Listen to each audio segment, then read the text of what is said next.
മണ്ടൻ. അതിനകത്ത് എന്താ അറിയോ,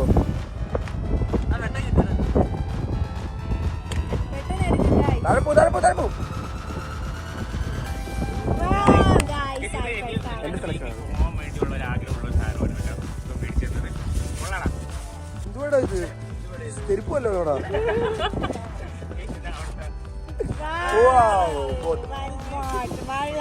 അവന് ബോട്ടിങ്ങിന് പോണത് ഭയങ്കര ആഗ്രഹമായിരുന്നു.